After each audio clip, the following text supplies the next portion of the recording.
families to the rank of DIGs, where they have not been treated according to what they deserve. So this is the kind of comradeship, this is the kind of institutional arrangement we have and we have towards those families. One widow was asked to leave her property in which she was residing and was entitled to be there till the retirement of that date of that martyr officer. And I was not just pained but surprised that how a fellow colleague, maybe senior or junior, could even dare in terms of morality to ask a family to leave that property. Well, I had to do what I had to do, but I'm just reflecting that if this is happening to the family of a former DIG rank officers, think about the Sipahi Shabana who got martyred in Swat. Who knows where the husband and children of Shabana are? Even we know the name of Shabana. And how many Shabanas are there? It's just a count for us. 1, 2, 10,000, 2,000, I don't know. I honestly don't know. Counterterrorism, organized crime, I have always believed there are two noble professions who have been underinvested and mistreated in this country particular, and that is nursing and police. And I've been constantly advocating this, that we need to rebrand them. And when we need to rebrand them, we want to put resource in that. First of all, we need to infuse confidence in them. First, we need to tell them who they are. The material resource would follow that. That reputation, that brand is more important. It is of utmost importance. That self-esteem, which is associated with doing any sort of work, any sort of job. The emotional and psychic part of the human being who gets invested in any profession. I should be loving my work and my job, whatever I do. I might be a sanitation worker, cleaning bathrooms, but I should do it with joy and commitment.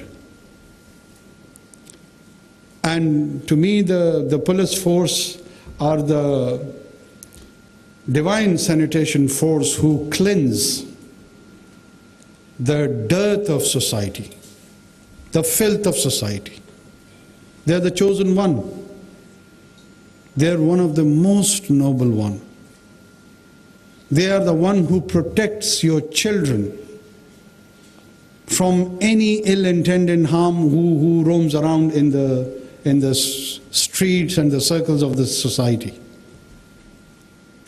How can they be mistreated and disrespected? Then there is another side of the story. And I don't want to embarrass anyone over here. We need to do a soul searching, yes, all of us. Can senior rank people become partners in human trafficking with the criminal gangs? So what sort of contribution it would bring to the larger image of that force? So on one hand you have Malak Saad, Hamid Shakil, Sifat Ghayur, and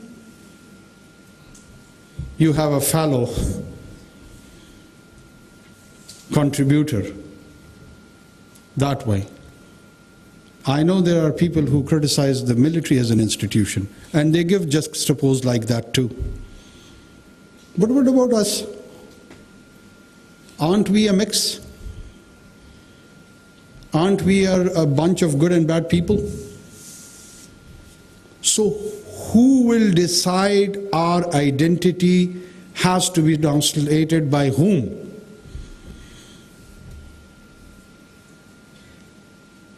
There is a huge debate about the human rights violation and in the manner the police force takes on terrorists particularly. I'm not talking about the political dissents and the rest of them.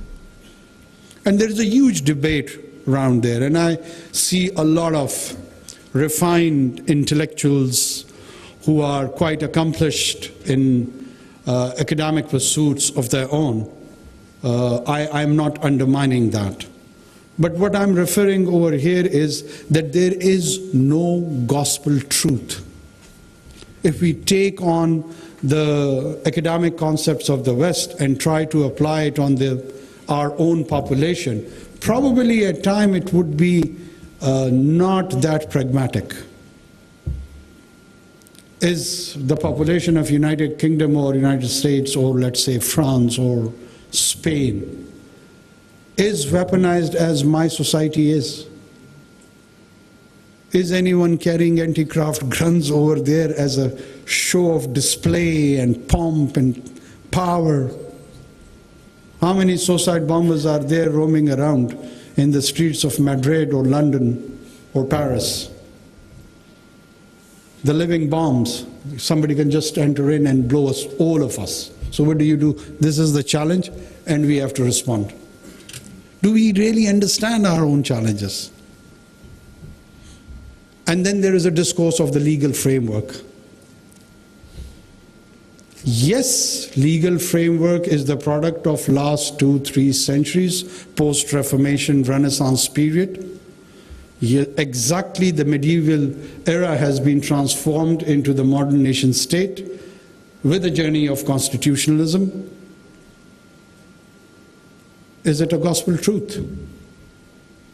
Is it a dogma? Well, it is the counterproductive of and resistance to dogmas. So what do you do when a challenge happens or occurs to you?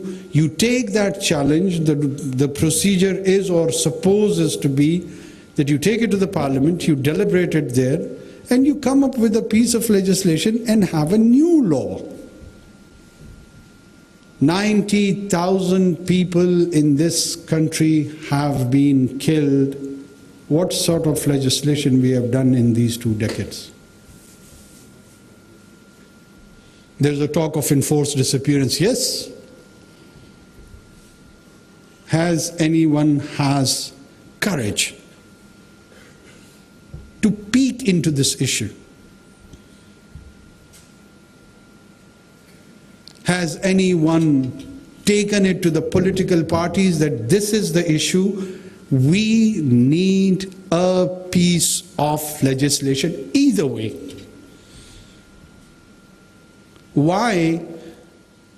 I always refer it to as a metaphor. My sons, I have a son by the name of Noor.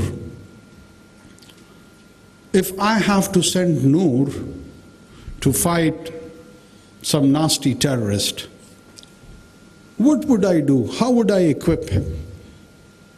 I would want him to be better equipped in comparison to those nasty terrorists. And I want him to be equipped mentally also to take on that challenge. I wouldn't suggest him that, Noor, if they ask you or if they attack you, you better give me a WhatsApp call and ask me that, Baba, shall I respond to him or not? I want to give him that leeway, that independence, where he can be protected. I want him to win. So there are so many Noors sitting here. What do I do? What have I done? Have I strengthened them? Have I given them those legal tools? Forget about the rest of the resources. I'm a poor man representing a poor nation. I might not be having resources materially. What does it take to pass a piece of legislation? 1 hour? 2 hours? And whenever it is required and it is needed, what sort of legislations we do, all of us, we are witness to that. I don't want to disparage and embarrass anyone. We haven't done it.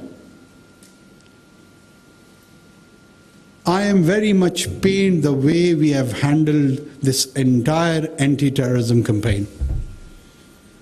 The lack of resources on the material account is altogether a different story. First of all, we are not, in my opinion, we are not clear.